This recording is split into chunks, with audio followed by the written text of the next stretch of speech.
नमस्कार मित्रांनो, पुन्हा एकदा स्वागत करतो। मित्रांनो, आता आपण आले जळगाव जिल्ह्यात पारवा तालुक्यात बोरी धरणवर। माझ्या पाठीमागे बघू शकतो बोरी धरण 100% भरलेले आहे आणि 4 दरवाजा उघडले गेले।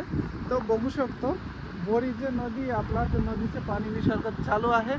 तो आपण थोडं खाली जाऊ आणि दाखवायचा प्रयत्न करू। आणि इकडच्या बाजूला दरवाजा उघडलेले आहे, ते पण दाखवायचा प्रयत्न करू आपण।